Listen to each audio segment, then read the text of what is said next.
Preso número 45873, Olmedo Esteban, tiene correspondencia. Gritó el guardia lanzándome un sobre amarillento a través de los barrotes. Después de 25 años, sigo siendo solo un número en este infierno de concreto. Reconocí la letra al instante. Era de Joaquín, mi hijo. El mismo que me había enviado a este lugar.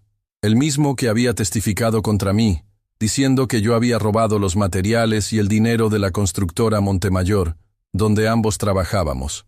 La misma persona por la que yo había sacrificado todo, incluso mis propias comidas para que él pudiera estudiar. Y ahora, después de 5 años sin escribirme, decidí aparecer en mi vida nuevamente. Antes de continuar con mi historia, por favor haz clic en el botón de me gusta, suscríbete al canal y comenta desde dónde estás viendo.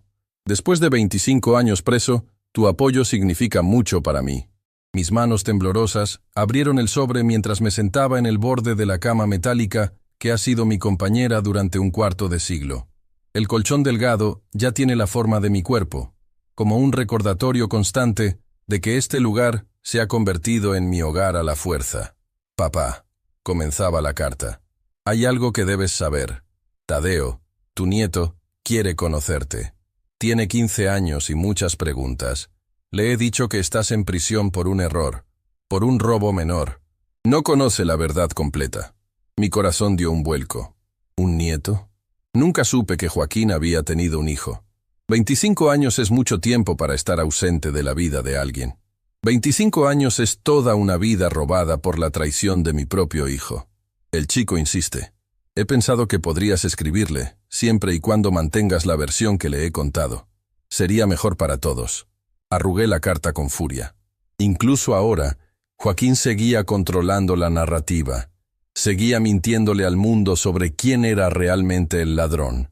Él, que se había apropiado de los 3 millones de pesos destinados a materiales de construcción. Él, que había falsificado mi firma en los documentos. Él, que había plantado evidencia en nuestra pequeña casa, la que construí con mis propias manos ladrillo a ladrillo durante 20 años de trabajo honrado. Olmedo, ¿todo bien?, preguntó Ramírez, el guardia más antiguo, uno de los pocos que me trataba como a un ser humano y no como a escoria. Mi hijo me escribió. Respondí con la voz quebrada. Tengo un nieto. Vaya, eso es una buena noticia, dijo Ramírez acercándose a los barrotes. A sus 58 años, llevaba casi tanto tiempo trabajando aquí como yo estando preso. ¿Y por qué pareces tan molesto? Miré fijamente a Ramírez. En todos estos años, nunca le había contado la verdad completa a nadie en la prisión. Todos asumían que era culpable, como el resto. ¿Qué caso tenía defender mi inocencia? Los primeros años lo intenté. Grité mi verdad a quien quisiera escucharla, pero solo conseguí palizas y tiempo en aislamiento. Porque ese niño cree una mentira, respondí finalmente. Cree que su padre es un hombre honrado y que su abuelo es un ladrón, cuando la verdad es exactamente lo contrario. Ramírez me miró con curiosidad. Probablemente había escuchado miles de historias similares de presos que juraban su inocencia. Mi hijo Joaquín robó 3 millones de pesos de la constructora donde trabajábamos. Continué, sintiendo que era hora de que alguien más conociera mi historia. Falsificó documentos, plantó evidencia en nuestra casa y me inculpó. Yo tenía 42 años entonces. Ahora tengo 67 y sigo aquí, mientras él ha disfrutado mi dinero, mi casa, y ha criado a un hijo que ni siquiera sabe que existo. ¿Y nunca pudiste probarlo?, preguntó Ramírez, ahora claramente interesado. ¿Cómo iba a hacerlo? Era su palabra contra la mía, y él tenía educación, contactos, sabía hablar bien. Yo solo era un albañil con primaria incompleta. Además, las pruebas parecían claras. El dinero apareció bajo el piso de mi habitación. Mi firma estaba en los documentos, y Joaquín lloró frente al juez, diciendo que se sentía traicionado por su propio padre. El silencio nos envolvió. A lo lejos se escuchaban los gritos habituales de la prisión, pero en nuestro pasillo, por un momento, solo existíamos Ramírez, yo, y la verdad que había guardado durante tanto tiempo. Mi esposa Margarita murió hace 20 años creyendo que era un ladrón, agregué con amargura. Nunca quiso visitarme. Se fue a la tumba pensando que había tirado por la borda 30 años de matrimonio por codicia. Ramírez se rascó la barbilla pensativo. Sabes, Olmedo, mi cuñado es abogado. No de los caros, pero conoce su oficio. Quizás podrías hablar con él. Solté una risa amarga. Después de 25 años, los plazos para apelación vencieron hace décadas. Además, ¿qué pruebas nuevas podría presentar ahora? No sé, pero el muchacho, tu nieto, merece conocer la verdad. ¿No crees? Sus palabras me golpearon como un mazo. Tadeo, mi nieto, un chico de 15 años que vivía engañado, admirando a un padre que era un ladrón y un traidor. Un muchacho que podría terminar siguiendo los pasos de Joaquín si nadie intervenía. ¿Cómo se llama tu cuñado? Pregunté finalmente, sintiendo que una pequeña chispa de esperanza se encendía después de 25 años de oscuridad. Gilberto Montesinos, respondió Ramírez. Le hablaré esta noche. Esa misma tarde, sentado en la mesa de metal del comedor comunitario, comencé a escribir una carta, no para Joaquín, sino para Tadeo, mi nieto, mi sangre. El muchacho que podría ser mi redención o mi último clavo en este ataúd de concreto y hierro que ha sido mi vida durante un cuarto de siglo. Querido Tadeo, escribí con mi letra torpe de hombre que aprendió a escribir ya adulto. Soy tu abuelo Esteban. Hay mucho que debo contarte. Pero primero, quiero saber de ti. ¿Qué te gusta hacer? ¿Cómo te va en la escuela? Tu padre me ha dicho que quieres conocerme, y nada me haría más feliz. Me detuve, dudando si continuar con la farsa que Joaquín había creado, o comenzar a plantar semillas de la verdad. Decidí que, por ahora, seguiría el juego. Necesitaba ganarme la confianza del muchacho primero. 3 días después, recibí la visita del abogado Montesinos. Era un hombre bajo, con lentes gruesos y una expresión seria. Me miró como evaluándome mientras nos sentábamos en la sala de visitas. Mi cuñado Ramírez me ha contado su caso, dijo sin rodeos. Debo ser honesto, señor Olmedo. Después de tanto tiempo, las posibilidades de reabrir su caso son casi nulas. Lo sé, respondí. Pero quiero intentarlo. No solo por mí, sino por mi nieto. No quiero que crezca admirando a un ladrón. Montesinos asintió. Sacó una libreta y comenzó a tomar notas mientras yo le relataba todo de nuevo. Cómo Joaquín había comenzado a trabajar conmigo en la constructora, cómo había ascendido rápidamente gracias a sus estudios, cómo había ganado la confianza del dueño, el señor Montemayor, y cómo finalmente había desaparecido el dinero destinado al proyecto más grande que habíamos tenido. ¿Hubo algún testigo que pudiera haber corroborado su versión?, preguntó Montesinos. Sí, Soledad Quiroz, mi vecina. Ella vio cuando Joaquín llegó a casa con una maleta la noche antes de que me arrestaran. Pero cuando intentó testificar, Joaquín ya la había convencido de que yo estaba involucrado en negocios turbios. Le dijo que la maleta contenía herramientas que había comprado en el extranjero. ¿Y esta Soledad sigue viva? No lo sé. Hace muchos años que no sé nada de mi antiguo barrio. Montesinos cerró su libreta. Voy a investigar, señor Olmedo. No le prometo nada, pero hay técnicas forenses modernas que podrían ayudarnos si logramos acceder a los documentos originales. Las falsificaciones ahora se pueden detectar con métodos que no existían hace 25 años. Por primera vez en mucho tiempo, sentí que mi corazón latía con algo parecido a la esperanza, pero sabía que debía ser cauteloso. Las esperanzas rotas duelen más que no tener esperanza en absoluto. Hay algo más que debes saber, agregué. Joaquín me ha escrito pidiendo que mantenga su versión de la historia frente a Tadeo. Dice que le ha contado que estoy aquí por un error, por un robo menor. Montesinos frunció el ceño. Eso podría complicar las cosas. Si decidimos proceder, en algún momento tendremos que confrontar a su hijo, y el chico se enterará de todo. Lo sé, respondí con pesar. Pero ya he perdido 25 años de mi vida por proteger una mentira. No perderé los años que me quedan también. Esa noche, en la soledad de mi celda, releí la carta de Joaquín. Había algo extraño en su repentino interés por conectarme con Tadeo. En 25 años, Joaquín apenas me había visitado una docena de veces, y siempre para asegurarse de que seguía manteniendo su versión de los hechos. ¿Por qué ahora? ¿Qué había cambiado? La respuesta llegó una semana después, cuando recibí mi primera carta de Tadeo. Querido abuelo, comenzaba con una letra pulcra y ordenada, muy diferente a la mía. Me alegra mucho poder escribirte al fin. Papá nunca quiso que lo hiciera antes, pero ahora que estoy investigando sobre nuestra familia para un proyecto escolar, ha tenido que ceder. Proyecto escolar. Ahí estaba la respuesta. Joaquín no había querido conectarnos. Había sido obligado por las circunstancias. Tengo muchas preguntas sobre ti y sobre lo que pasó. Papá solo dice que cometiste un error, que tomaste algo que no era tuyo y que por eso estás ahí. Pero la maestra nos ha pedido que investiguemos las historias familiares con detalle, y necesito saber más. Mi corazón se aceleró. Este proyecto escolar podría ser la oportunidad que había esperado durante 25 años. La oportunidad de que alguien escarbara en la verdad. También he estado hablando con la señora Quiroz, continuaba la carta. ¿La recuerdas? Vive a 3 casas de la nuestra. Me ha contado historias sobre ti, sobre cómo construiste nuestra casa ladrillo por ladrillo. Dice que eras el hombre más trabajador del barrio. Soledad Quiroz. Seguía viva, y al parecer, ya no creía la versión de Joaquín. La pieza más importante del rompecabezas estaba de vuelta en juego. Me gustaría visitarte, abuelo. Quiero conocerte en persona.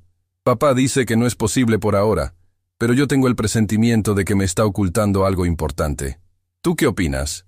Terminé de leer la carta con lágrimas en los ojos. Tadeo no era un niño cualquiera. Era perspicaz, curioso, y sobre todo, parecía tener un sentido innato de la justicia. Mi nieto, mi sangre. Esa noche, en lugar de responder la carta de Tadeo, escribí una para Soledad Quiroz. Si ella estaba hablando con mi nieto, quizás ahora estaría dispuesta a escuchar mi versión de los hechos, a recordar lo que realmente vio aquella noche hace 25 años. Quizás, finalmente, la verdad tenía una oportunidad. «Apaga la luz, Olmedo», ordenó el guardia de turno. «Ya es hora de dormir». Obedecí, guardando mi carta inconclusa bajo el colchón. Mañana la terminaría y la enviaría con la ayuda de Ramírez. Por primera vez en 25 años, me acosté con un plan, con un propósito claro. Joaquín me había robado mi libertad, mi dinero, mi reputación y mi familia. Pero no le permitiría robarme a mi nieto también. No cuando finalmente tenía una oportunidad de limpiar mi nombre y recuperar aunque sea un fragmento de la vida que me fue arrebatada. Mientras miraba el techo de mi celda en la oscuridad, una frase resonaba en mi mente. 25 años es mucho tiempo, pero no demasiado para que la verdad salga a la luz. No demasiado para que la justicia, por fin, llegue a mi vida.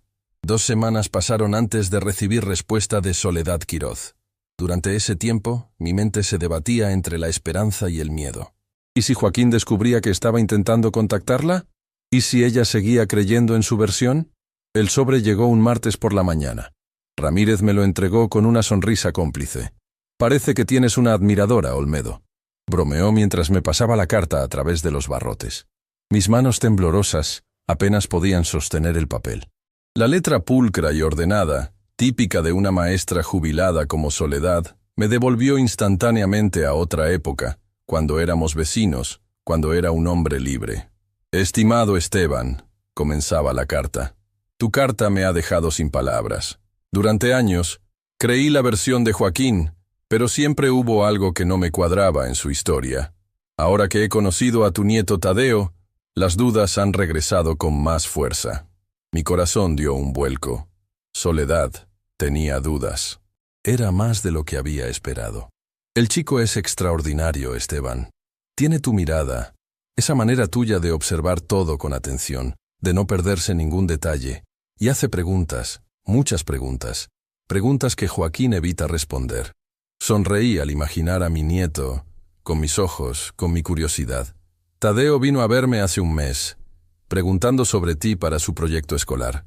Me di cuenta de que Joaquín le había contado una versión muy diluida de lo sucedido. Le dijo que habías robado materiales de construcción, no 3 millones de pesos. Le hizo creer que estabas cumpliendo una condena desproporcionada por un delito menor». Apreté los puños. Típico de Joaquín, siempre manipulando la verdad para que se ajustara a sus necesidades. Pero lo que realmente me hizo dudar fue lo que ocurrió después.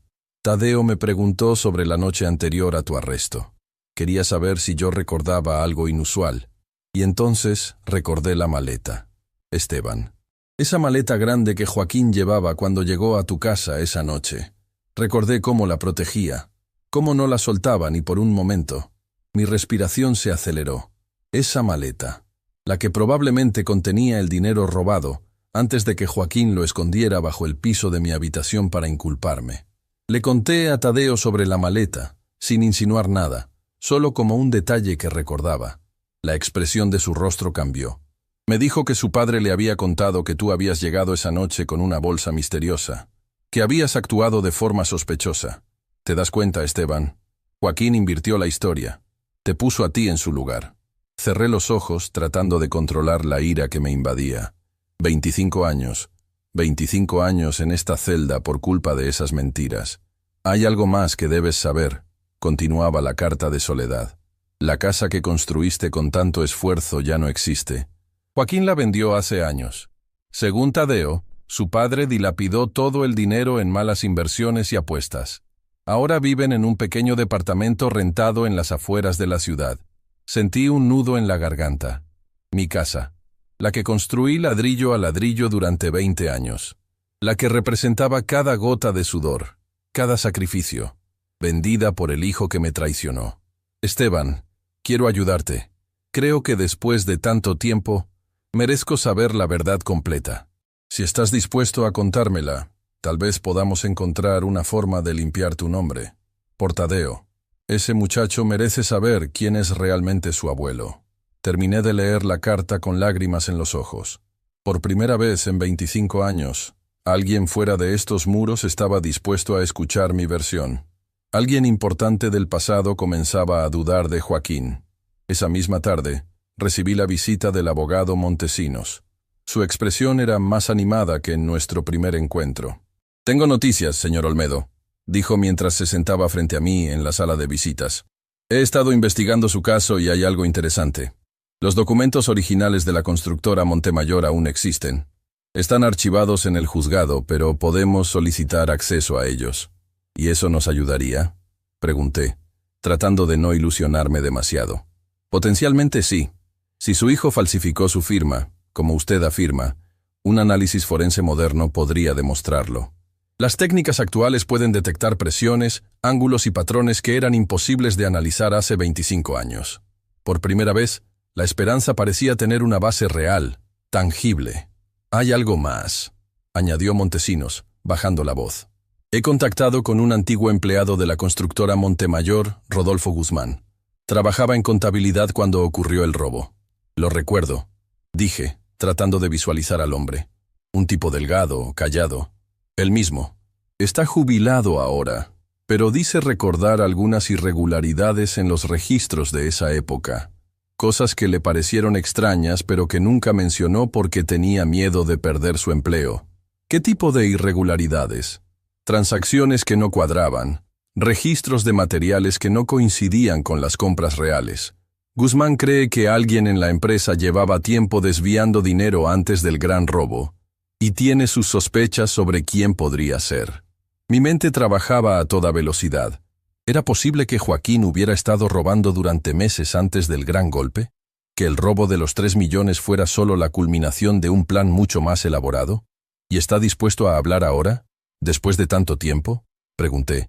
«Está enfermo, señor Olmedo. Cáncer terminal. Dice que quiere poner las cosas en orden antes de irse». Asentí, entendiendo perfectamente ese sentimiento.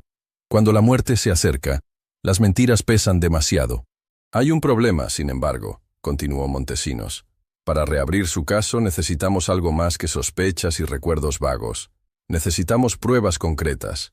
Y su hijo ha sido muy cuidadoso en borrar sus huellas. ¿Qué sugiere entonces? Que sigamos 2 caminos paralelos.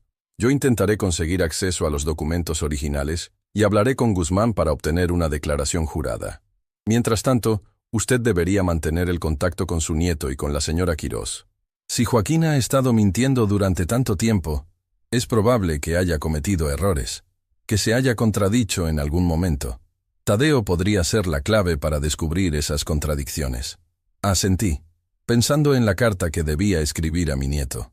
¿Cuánto podía revelarle sin ponerlo en una posición imposible frente a su padre? ¿Cómo ganarse su confianza sin destruir su mundo? «Una cosa más, señor Olmedo», añadió Montesinos mientras recogía su maletín. «He hablado con el juez Isauro Montalvo sobre su caso. Es conocido por revisar viejas sentencias cuando aparecen nuevas evidencias. Está dispuesto a escucharnos si conseguimos algo sólido.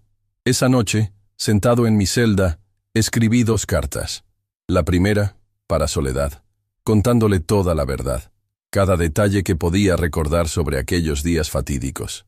Le expliqué cómo Joaquín había ascendido rápidamente en la constructora gracias a su educación, cómo se había ganado la confianza del dueño, y cómo finalmente había desaparecido el dinero. Le conté sobre el momento en que la policía llegó a nuestra casa, cómo encontraron el dinero bajo el piso de mi habitación, un escondite que yo no sabía que existía. Le hablé del juicio, de cómo el abogado público asignado apenas se molestó en defenderme, de cómo el juez ya tenía su veredicto decidido antes de escuchar mi versión.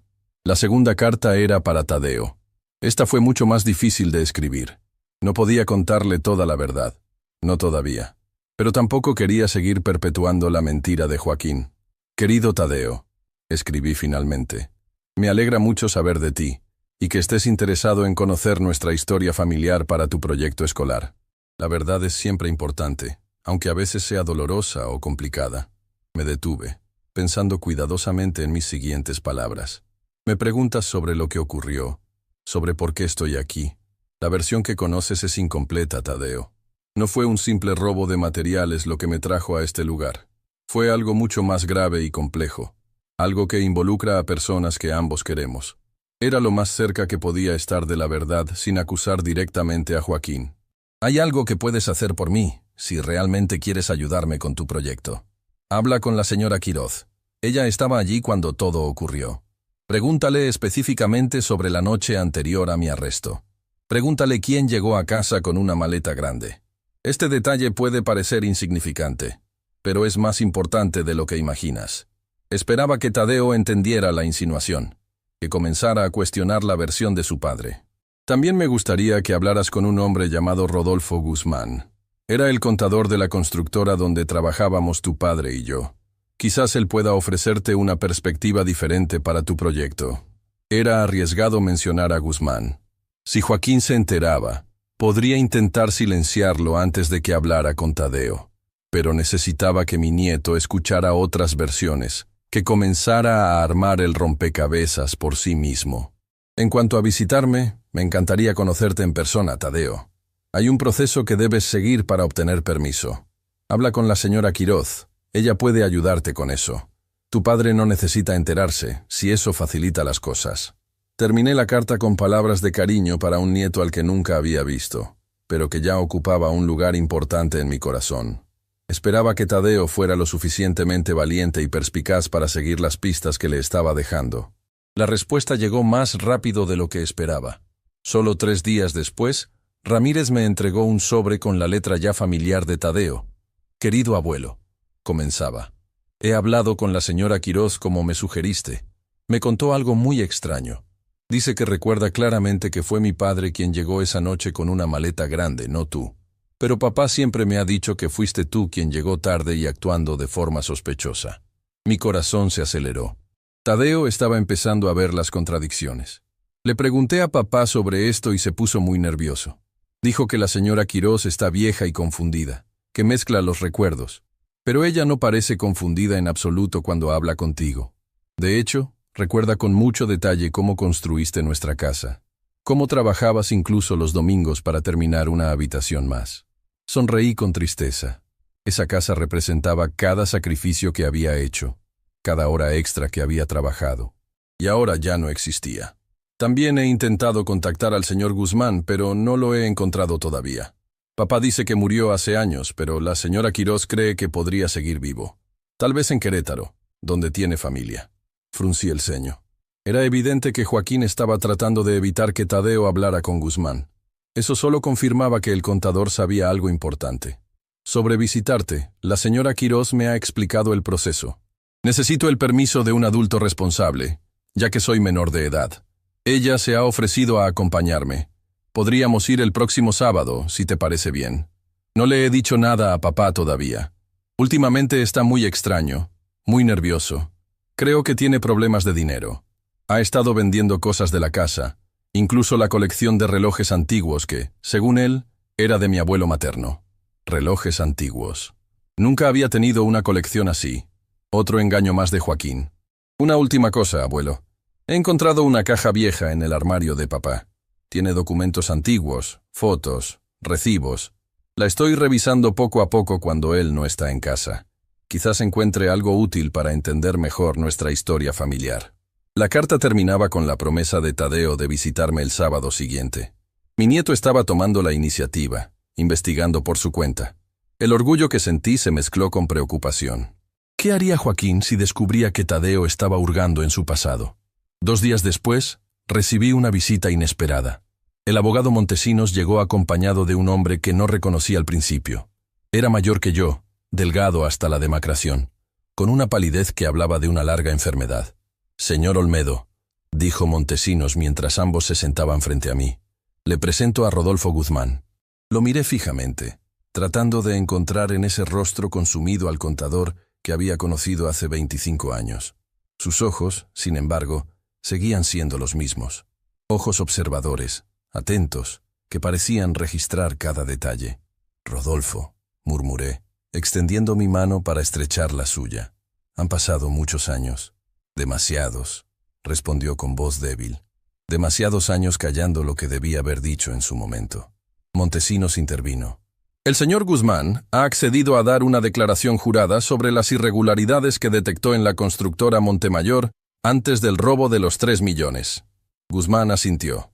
«Joaquín comenzó a desviar dinero 6 meses antes del gran robo, Esteban. Pequeñas cantidades al principio, luego sumas más importantes. Yo llevaba los libros, veía los números que no cuadraban. Pero el señor Montemayor confiaba ciegamente en él, y yo necesitaba mi trabajo». «¿Por qué decidiste hablar ahora?», pregunté, aunque ya intuía la respuesta. «Me estoy muriendo», respondió sin rodeos. «Cáncer de páncreas, fase terminal. Tengo 2 meses, quizás 3, y no quiero irme llevándome esta verdad conmigo». Asentí, respetando su decisión. «Hay algo más», añadió Guzmán. «Joaquín no actuó solo. Tenía un cómplice dentro de la empresa, alguien que le ayudó a falsificar documentos, a crear facturas falsas». «¿Quién?», pregunté, sorprendido por esta nueva información. «Lorenzo Montemayor», respondió Guzmán, «el hijo del dueño». La revelación me dejó sin palabras. ¿El hijo del dueño involucrado en el robo? Eso explicaría por qué la investigación se había centrado tan rápidamente en mí. ¿Por qué nadie había cuestionado la versión de Joaquín? «¿Tienes pruebas de esto?», preguntó Montesinos, siempre práctico. «Tengo copias de algunos documentos que guardé como seguro», respondió Guzmán. «Facturas falsas con la firma de Lorenzo, correos electrónicos entre él y Joaquín, discutiendo los ajustes a los libros contables. No era suficiente para acusarlos directamente, por eso nunca los usé. Pero ahora, combinado con mi testimonio y si conseguimos los documentos originales para un análisis forense, podríamos reabrir el caso», completó Montesinos, con un brillo de esperanza en sus ojos. Mientras Guzmán y Montesinos discutían los detalles legales, mi mente estaba con Tadeo. Mi nieto estaría aquí en 3 días. Conocería finalmente al muchacho que llevaba mi sangre, que había comenzado a desenredar la telaraña de mentiras tejida por su padre. Y también pensaba en Joaquín, en el hijo que había sacrificado a su propio padre por dinero, el hijo que ahora, al parecer, había dilapidado toda su mala vida fortuna. ¿Qué haría cuando descubriera que estábamos tras la verdad? ¿Hasta dónde llegaría para proteger su mentira? La respuesta a esa pregunta me aterrorizaba, porque conocía a mi hijo mejor que nadie, y sabía que, acorralado, Joaquín era capaz de cualquier cosa. El sábado llegó más lento que nunca. Me desperté antes del amanecer, incapaz de dormir por la emoción y el nerviosismo. Hoy conocería a mi nieto. Hoy vería por primera vez el rostro de Tadeo. «Tienes visita a las 11, Olmedo», me informó Ramírez durante el desayuno. «Parece que es un día especial». «Mi nieto viene hoy», respondí, sin poder ocultar mi emoción. «Después de 15 años por fin voy a conocerlo». Ramírez sonrió. Uno de los pocos guardias que me trataba como a un ser humano, y no como a un número más en el sistema penitenciario. «Me alegro por ti. Te mereces algo bueno después de tanto tiempo». Las horas se arrastraron con una lentitud tortuosa. Intenté distraerme leyendo, pero no podía concentrarme. Mi mente estaba llena de preguntas. ¿Se parecería a mí? ¿Tendría el mismo gesto serio que Joaquín tenía de niño? ¿Qué le habría contado exactamente su padre sobre mí? A las 11 menos cuarto me condujeron a la sala de visitas. Me sentaron en una de las mesas centrales y esperé, con el corazón latiendo tan fuerte que temía que se me saliera del pecho. Y entonces los vi entrar. Soledad Quirós, más envejecida de lo que recordaba pero con la misma mirada amable, y a su lado, un muchacho alto y delgado, con mi misma mandíbula cuadrada y mis ojos, esos ojos que me devolvían la mirada desde el espejo cada mañana. Tadeo, mi nieto. Me puse de pie, tambaleándome ligeramente. El chico se quedó inmóvil un momento, observándome, estudiándome con una intensidad que me recordó a mí mismo. Luego avanzó con paso decidido y, para mi sorpresa, me abrazó fuerte. «Abuelo», dijo simplemente, y esa palabra bastó para romper la represa de emociones que había contenido durante tantos años. Nos sentamos los tres a la mesa, Soledad con una sonrisa emocionada, Tadeo aún estudiándome con esa mirada atenta que parecía no perderse detalle.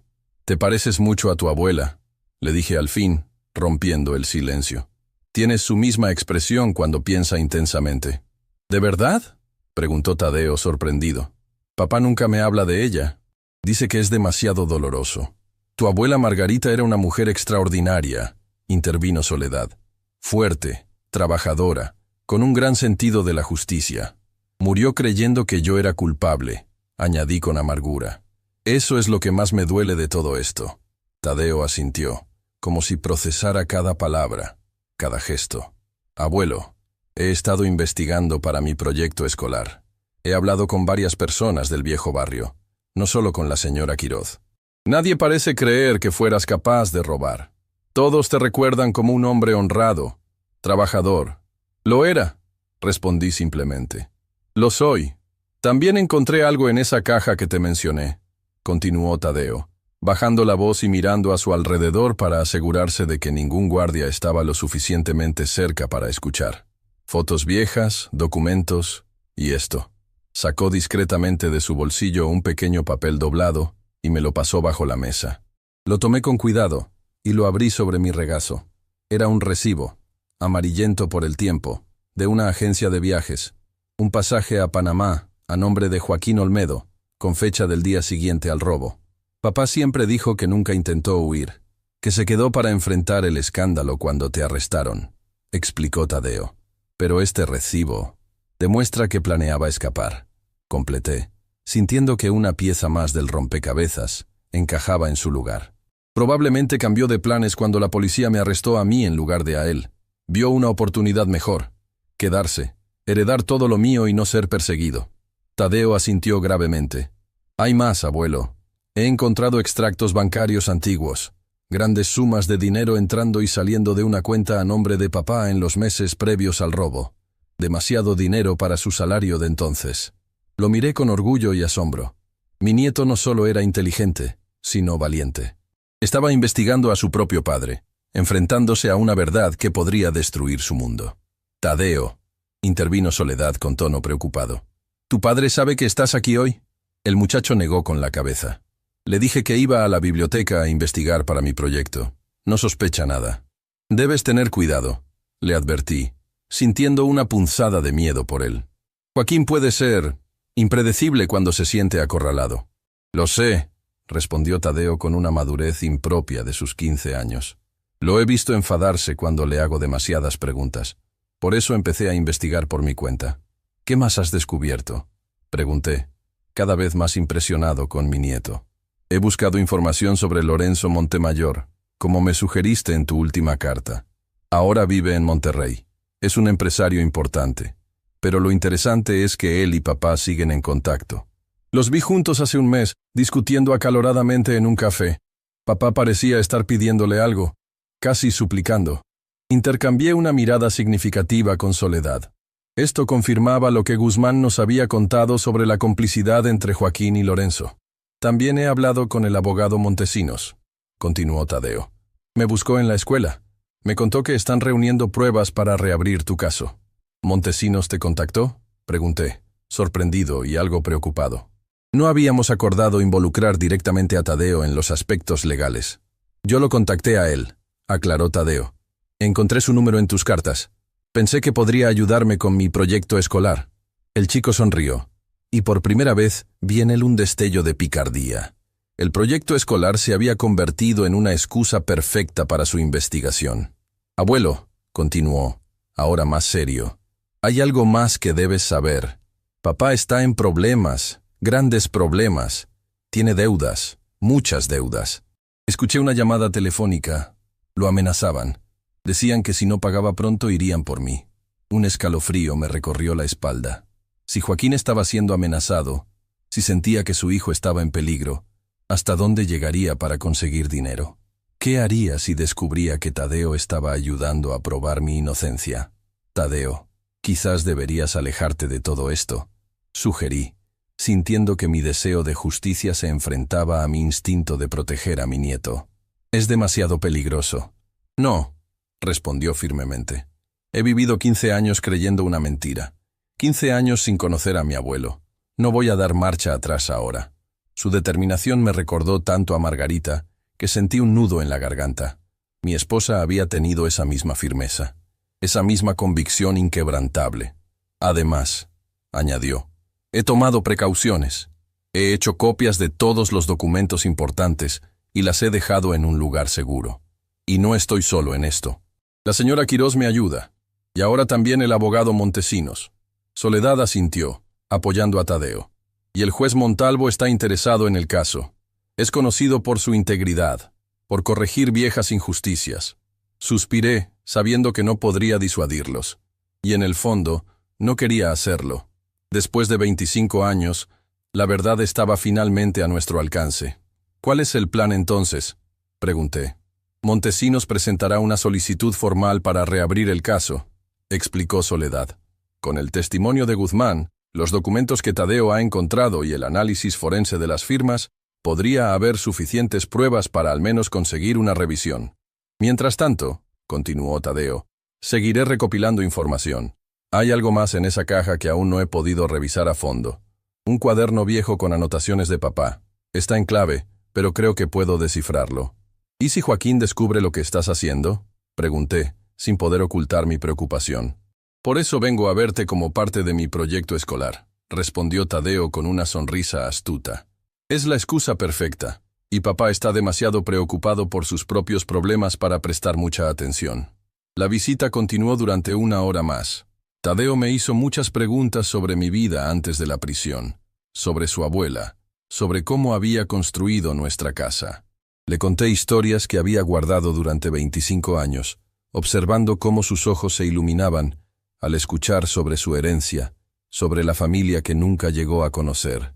Cuando el guardia anunció que el tiempo de visita había terminado, sentí una mezcla de tristeza y esperanza.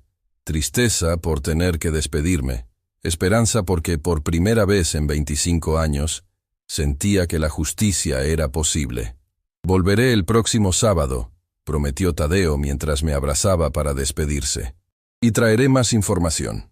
Lo vi alejarse junto a Soledad, caminando con esa mezcla de determinación y vulnerabilidad tan propia de la juventud.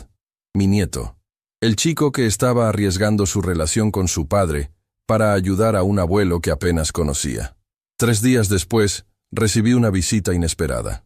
El juez Isauro Montalvo, un hombre de aspecto severo pero mirada amable, vino personalmente a verme a la prisión.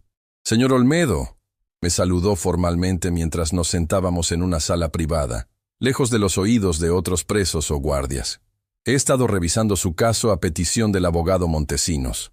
«Se lo agradezco, señor juez», respondí, impresionado de que un magistrado de su nivel se tomara la molestia de visitarme personalmente. «He de ser honesto con usted», continuó el juez. «En mis 30 años de carrera he visto muchos casos de personas que claman ser inocentes. La mayoría no lo son, pero en su caso hay irregularidades que no puedo ignorar». «¿Qué tipo de irregularidades?», pregunté, sintiendo que la esperanza crecía en mi pecho. Para empezar, la rapidez con la que se desarrolló el juicio. Menos de 2 meses entre el arresto y la sentencia. Para un caso de esa magnitud, es inusualmente rápido. Además, su abogado de oficio apenas presentó defensa, y el juez Salgado, quien llevó su caso, tenía conexiones personales con la familia Montemayor que no fueron declaradas. «¿Conexiones personales?», pregunté, sorprendido por esta nueva información. El juez Salgado era primo hermano de la esposa del señor Montemayor, el dueño de la constructora. Un claro conflicto de intereses que debería haber sido motivo para que se recusara del caso. Sentí que la rabia y la indignación me invadían. Todo había sido una farsa desde el principio. Un juicio amañado para proteger al verdadero culpable. ¿Qué significa esto para mi caso?, pregunté, tratando de mantener la calma. Significa que hay base legal para solicitar una revisión completa, respondió el juez. Especialmente si a esto le sumamos las nuevas pruebas que están apareciendo, el testimonio de Guzmán, los documentos encontrados por su nieto y los resultados preliminares del análisis grafológico de su supuesta firma en los documentos de la constructora. ¿Resultados preliminares?, pregunté, sorprendido. No sabía que el análisis ya había comenzado. Montesinos consiguió acceso a algunos de los documentos originales, explicó el juez. Los expertos están casi seguros de que las firmas fueron falsificadas. La presión, los ángulos, ciertos patrones inconscientes que todos tenemos al escribir, no coinciden con otras muestras conocidas de su firma. Por primera vez en 25 años, sentí que la justicia era más que una palabra vacía. Era una posibilidad real, tangible. Sin embargo, continuó el juez con tono más grave, debo advertirle que este proceso no será fácil ni rápido, y hay personas poderosas que preferirían que su caso siguiera enterrado. Lorenzo Montemayor tiene influencia, contactos, y su hijo, mi hijo hará lo que sea necesario para protegerse, completé, conociendo demasiado bien a Joaquín. El juez asintió. Precisamente. Por eso quiero pedirle algo, señor Olmedo. Algo difícil, pero necesario. ¿De qué se trata? Necesito que mantenga un perfil bajo por ahora, que no hable con nadie sobre la revisión de su caso, excepto con Montesinos, la señora Quiroz y su nieto. Ni siquiera con los guardias o con otros presos. Cuantas menos personas sepan que estamos moviendo este avispero, mejor. Asentí, entendiendo la necesidad de discreción. ¿Y cuánto tiempo tomará todo esto? Difícil saberlo. Semanas, quizás meses. Los procesos legales son lentos, especialmente cuando se trata de revertir una sentencia tan antigua, pero le prometo que estamos avanzando. El juez se puso de pie para irse, pero se detuvo un momento más. Una última cosa, señor Olmedo. Su nieto, Tadeo, es un joven excepcional. Vino a verme a mi despacho, ¿sabe? Trajo documentos, hizo preguntas precisas, inteligentes. Me recordó a mí mismo a su edad, cuando decidí que quería dedicar mi vida a la justicia. Sonreí con orgullo. Tiene lo mejor de su abuela, su inteligencia, su sentido de lo correcto. Protéjalo, añadió el juez con tono sombrío. Su padre sabrá pronto, si no lo sabe ya, que el chico está investigando. Y por lo que hemos descubierto sobre Joaquín Olmedo, no es un hombre que se detenga ante nada cuando se siente amenazado. Esas palabras me persiguieron durante los días siguientes. Mi preocupación por Tadeo crecía con cada hora que pasaba. ¿Y si Joaquín descubría lo que estaba haciendo? ¿Y si tomaba represalias contra su propio hijo? El jueves por la noche recibí una visita urgente de Montesinos. Su rostro descompuesto me dijo que algo grave había ocurrido antes incluso de que pronunciara palabra. Es Tadeo, dijo finalmente, confirmando mis peores temores. Joaquín ha descubierto que estaba investigando. Lo ha enviado a un internado en Monterrey, lejos de todos nosotros. Y hay más. Ha presentado una denuncia contra la señora Quiroz por influir negativamente en su hijo menor de edad. Sentí que el mundo se derrumbaba a mi alrededor. Tadeo, mi nieto, mi esperanza, ahora estaba en manos de Joaquín, lejos de cualquier ayuda. ¿Cómo se enteró?, pregunté, sintiendo que la rabia me consumía. No estamos seguros. Quizás encontró los documentos que Tadeo había copiado, o tal vez alguien lo vio viniendo aquí. Lo importante ahora es que el chico está aislado, probablemente sin forma de comunicarse con nosotros. ¿Y Soledad? ¿Está bien? Por ahora sí. La denuncia es ridícula y probablemente será desestimada, pero ha conseguido asustarla, que era lo que Joaquín pretendía. Me sentí culpable, terriblemente culpable. Por mi deseo de justicia, había puesto en peligro a mi nieto y a una anciana que solo intentaba ayudarme. ¿Qué podemos hacer?, pregunté desesperado. Seguir adelante con el proceso legal, respondió Montesinos firmemente. Ahora más que nunca. El juez Montalvo está preparando una orden para que se analicen todos los documentos originales del caso. Y Guzmán ha entregado su declaración jurada completa, con fechas, cantidades, detalles precisos sobre cómo Joaquín y Lorenzo desviaron el dinero. Pero, Tadeo, no podemos hacer nada por él directamente, no ahora. Legalmente, Joaquín tiene todo el derecho a decidir dónde estudia su hijo. Pero si conseguimos demostrar tu inocencia, si logramos que se reabra el caso y que Joaquín sea investigado, entonces, Tadeo será libre. Asentí, sabiendo que Montesinos tenía razón. La mejor forma de ayudar a mi nieto ahora era continuar con el proceso legal, presionar para que la verdad saliera a la luz lo antes posible. Esa noche, en la soledad de mi celda, escribí una carta más, no para Tadeo, que probablemente no podría recibirla en ese internado controlado por su padre.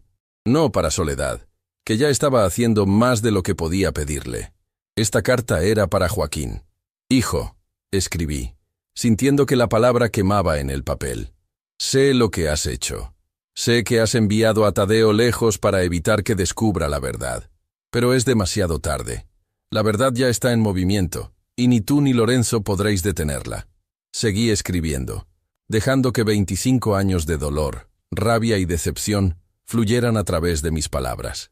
Le recordé todo lo que había sacrificado por él, cada hora extra de trabajo, cada peso ahorrado para su educación.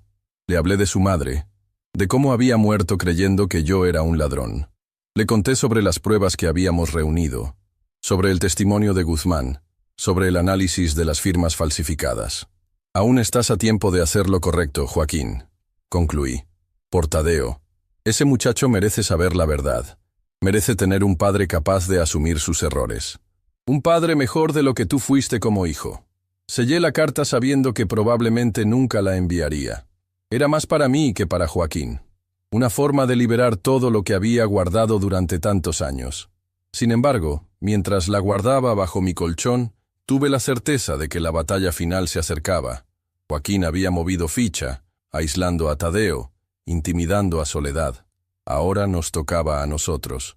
Y esta vez, teníamos algo que nunca tuvimos hace 25 años.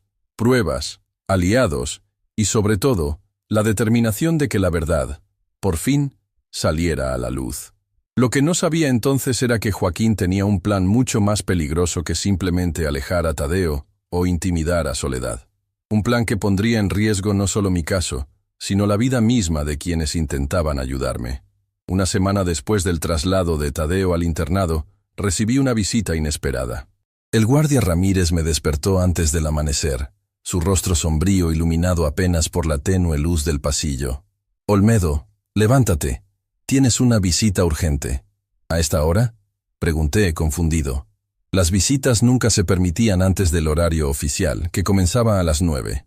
«Órdenes del director», respondió Ramírez, abriendo la celda. «Parece grave». Me condujo por pasillos silenciosos hasta una pequeña sala que nunca había visto antes. No era la sala de visitas habitual, sino una oficina austera con una mesa metálica y 2 sillas.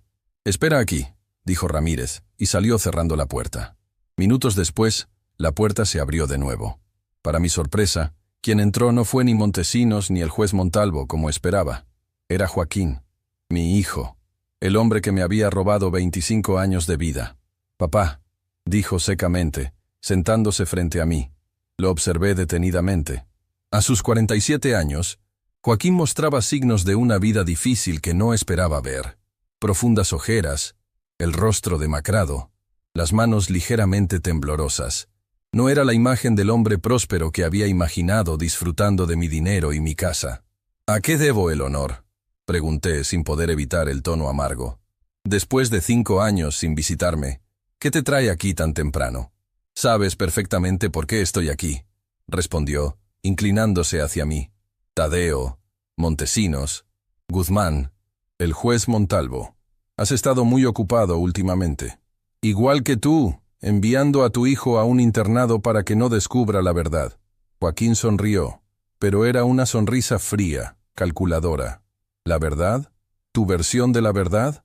Tadeo estaba confundido, influenciado por esa vieja entrometida de Quirós. «Lo envié al internado por su propio bien». «Lo enviaste para silenciarlo», corregí. «Igual que presentaste esa denuncia falsa contra Soledad. Estás asustado, Joaquín. Asustado porque finalmente la verdad está saliendo a la luz».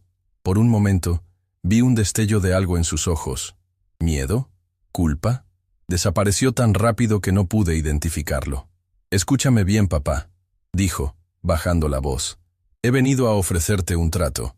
El último que obtendrás de mí. No me interesan tus tratos. Te interesará este. Detén ahora mismo todo este circo legal. Dile a Montesinos que abandone el caso. Convence a Guzmán de que retire su testimonio. A cambio, dejaré que Tadeo te visite regularmente, cada mes, y te enviaré dinero para que tus últimos años aquí sean más cómodos. Lo miré fijamente, incapaz de creer lo que estaba oyendo. Después de todo lo que había hecho, aún tenía la audacia de ofrecerme un soborno. ¿De verdad crees que puedes comprarme? ¿Que renunciaré a limpiar mi nombre por unas visitas y algo de dinero? No seas ingenuo, respondió Joaquín, su tono endureciéndose. No tienes opciones reales. ¿Crees que después de 25 años alguien va a reabrir tu caso? ¿Que un juez va a aceptar el testimonio de un moribundo y unos documentos viejos? El juez Montalvo parece pensar que sí. Joaquín soltó una risa despectiva. Montalvo es un idealista. Pero este no es un mundo para idealistas, papá. Es un mundo para gente práctica, gente que sabe cómo funcionan realmente las cosas. Gente como tú, dije, sin ocultar mi desprecio. Gente que traiciona a su propia familia por dinero. Vi cómo la máscara de control de Joaquín se agrietaba momentáneamente. No tienes ni idea de lo que estás hablando. No sabes nada sobre mis razones. Entonces ilumíname. Explícame qué podría justificar enviar a tu propio padre a la cárcel durante 25 años. Joaquín se pasó una mano por el rostro, un gesto de cansancio que me recordó dolorosamente al joven inseguro que una vez había sido, antes de que la ambición lo consumiera. Estaba atrapado, dijo finalmente. Había apostado. Debía mucho dinero a gente peligrosa. Me amenazaron, no solo a mí, también a mamá. Dijeron que si no les pagaba, ella sufriría un accidente. Lo miré, atónito. ¿Y por eso robaste el dinero de la constructora? ¿Por deudas de juego? Al principio solo tomé pequeñas cantidades pensando que podría devolverlas, pero las deudas crecían, y entonces Lorenzo me ofreció un plan, el gran golpe, 3 millones de pesos, suficiente para pagar mis deudas y empezar de nuevo. ¿Y decidiste culparme a mí? Eso fue idea de Lorenzo. Dijo que necesitábamos un chivo expiatorio, alguien que pareciera culpable. Él falsificó tu firma en los documentos. Yo escondí parte del dinero bajo el piso de tu habitación la noche antes del arresto. La maleta, la que Soledad había visto. Ahora todo encajaba. ¿Y tu madre? ¿Margarita sabía la verdad? La expresión de Joaquín se ensombreció. No al principio, pero creo que lo sospechaba. Hacia el final, antes de morir, me preguntó directamente. No pude mentirle a la cara. Así que murió sabiendo que su hijo había traicionado a su esposo, que yo era inocente. Sentí una mezcla de alivio y dolor. Al menos Margarita había conocido la verdad antes de partir. Pero el dinero se acabó, ¿verdad? Continué, observando el desgaste evidente en Joaquín. Lo despilfarraste todo. Las cosas se complicaron, admitió. Lorenzo me traicionó. Se quedó con la mayor parte. Luego vinieron malas inversiones, más apuestas intentando recuperar lo perdido, y ahora estoy de nuevo endeudado, con la misma gente peligrosa. Y Tadeo está en peligro, concluí, entendiendo ahora su desesperación. Por eso lo enviaste al internado, no solo para alejarlo de la verdad, sino para protegerlo. Joaquín asintió levemente. Necesito dinero, mucho dinero, rápido, y Lorenzo tiene ese dinero. Pero ahora me está chantajeando. Dice que si tu caso se reabre, si hay una investigación, él se asegurará de que yo cargue con toda la culpa. Así que viniste a pedirme que detenga todo para salvarte. Otra vez. Para salvarnos a todos, corrigió Joaquín. Si Lorenzo se siente acorralado, no sé de qué sería capaz. Ya ha amenazado a Guzmán. ¿Qué? La alarma me invadió. ¿Ha amenazado a Guzmán? Lorenzo tiene contactos en todas partes.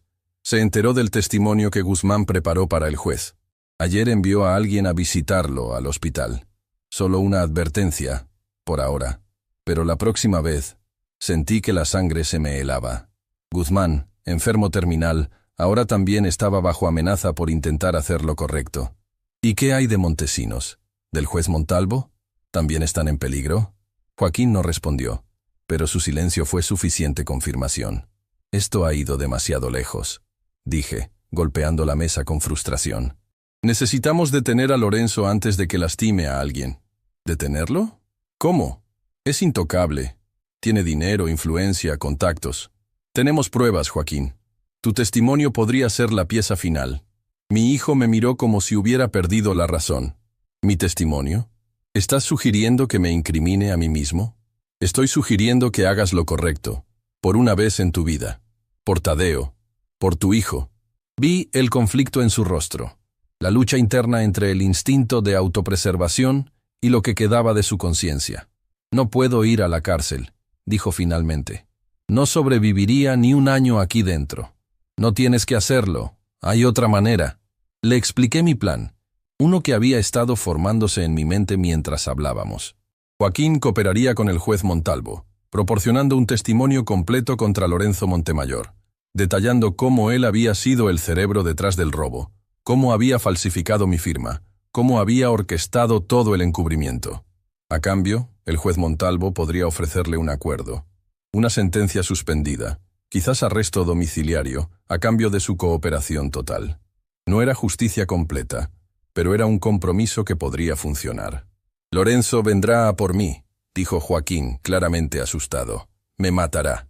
No si está tras las rejas. Con tu testimonio, el de Guzmán, y todas las pruebas que hemos reunido, tiene pocas posibilidades de escapar. Es él o tú, Joaquín. Y esta vez, no puedes sacrificarme a mí. Vi el momento exacto en que tomó su decisión.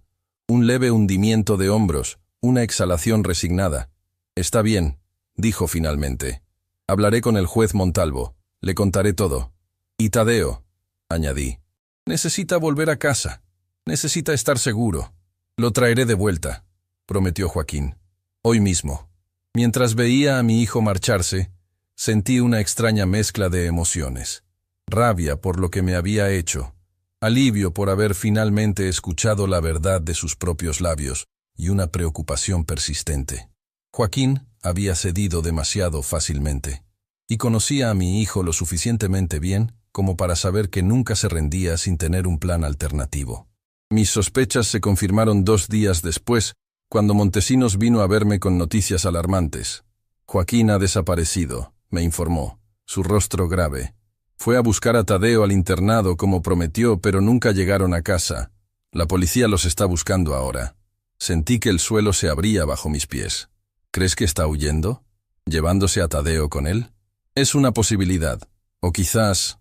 Montesinos dejó la frase inconclusa, pero ambos estábamos pensando lo mismo. Quizás Lorenzo Montemayor había decidido eliminar el problema de raíz. Necesitamos encontrarlos, dije, desesperado. Tadeo podría estar en peligro. El juez Montalvo ha contactado con las autoridades de todo el estado. También hay una orden de vigilancia en las fronteras y aeropuertos. Los encontrarán. Pero los días pasaron sin noticias. Cada hora que transcurría aumentaba mi angustia. ¿Dónde estaban? ¿Estarían a salvo? Una semana después del desaparecimiento de Joaquín y Tadeo, recibí una carta. No tenía remitente, y el guardia que me la entregó dijo que había sido dejada en la recepción de la prisión sin más explicación. La abrí con manos temblorosas, reconociendo inmediatamente la letra de Tadeo. Querido abuelo, comenzaba. Si estás leyendo esto, significa que estamos a salvo. No puedo decirte dónde estamos, por nuestra seguridad y la tuya. Papá finalmente me contó toda la verdad. Sobre el robo, sobre cómo te culpó, sobre todo. Al principio no quería creerlo, pero las pruebas son innegables. Sentí un nudo en la garganta mientras continuaba leyendo. Lorenzo Montemayor envió hombres a buscarnos. Querían silenciar a papá antes de que pudiera testificar. Tuvimos que huir. Estamos escondidos pero seguros. Y tenemos algo importante, abuelo. El cuaderno, el que te mencioné antes. Contiene todos los detalles del plan, fechas, cantidades, nombres. Papá lo guardó como seguro, por si Lorenzo alguna vez lo traicionaba. Mi corazón dio un vuelco. Ese cuaderno podría ser la prueba definitiva que necesitábamos. Hemos enviado copias al juez Montalvo y al abogado Montesinos. Las originales están a salvo, en un lugar donde Lorenzo nunca las encontrará. Estamos esperando a que las cosas se calmen, a que Lorenzo sea arrestado. Entonces, volveremos. La carta continuaba con palabras de esperanza, con la promesa de un futuro en el que finalmente podríamos estar juntos como familia. Terminaba con una postdata que me hizo sonreír a pesar de las circunstancias. PD. Papá quiere que sepas que lo siente. No son solo palabras, abuelo. Lo veo en sus ojos. Está realmente arrepentido. Y está tratando de hacer lo correcto, por fin. Los acontecimientos se precipitaron en las semanas siguientes. Con las pruebas del cuaderno de Joaquín, el juez Montalvo obtuvo una orden de arresto contra Lorenzo Montemayor. Lo detuvieron cuando intentaba huir del país, llevándose consigo una maleta llena de dinero y documentos que, irónicamente, solo sirvieron para incriminarlo más. El caso fue reabierto oficialmente. Los análisis forenses confirmaron que mi firma había sido falsificada. El testimonio de Guzmán, ahora protegido por la policía, proporcionó el contexto necesario para entender cómo se había desarrollado toda la conspiración. Y entonces, un mes después de su desaparición, Joaquín y Tadeo regresaron. Aparecieron en el juzgado una mañana, escoltados por agentes federales que los habían mantenido en un programa de protección de testigos. Joaquín testificó. Contó toda la verdad, confirmando cada detalle de mi versión de los hechos. Describió cómo Lorenzo había planeado el robo, cómo él había escondido el dinero en nuestra casa, cómo ambos habían manipulado las pruebas para inculparme. El juez Montalvo, fiel a su palabra, le ofreció un acuerdo: 5 años de arresto domiciliario y la devolución de todos los bienes adquiridos con el dinero robado, a cambio de su testimonio completo contra Lorenzo y otros implicados que fueron surgiendo en la investigación. Y finalmente, el momento que había esperado durante 25 años llegó.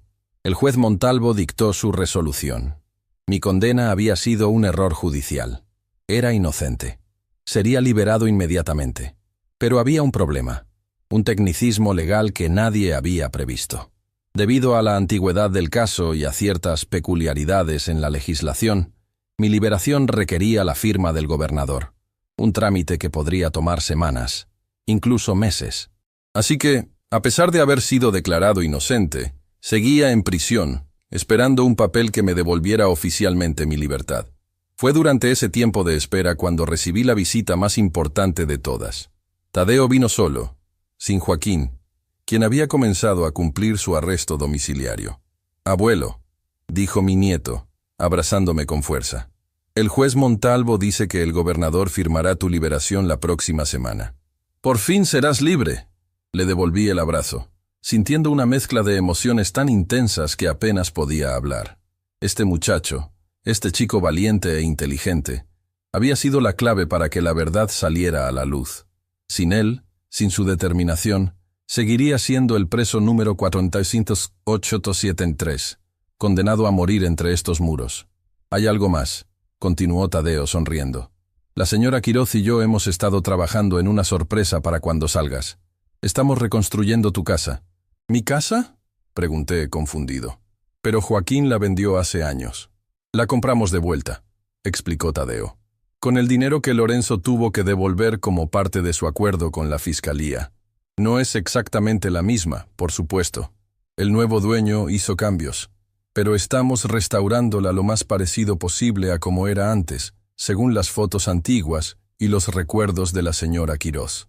Sentí que las lágrimas rodaban por mis mejillas. Mi casa, la que había construido con mis propias manos, iba a recuperarla. «Y hay una habitación para ti», añadió Tadeo, «junto a la mía. Viviremos juntos, abuelo.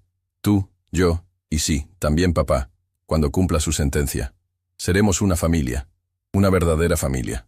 Lo miré, asombrado por su capacidad de perdonar, de ver más allá del daño que su padre había causado.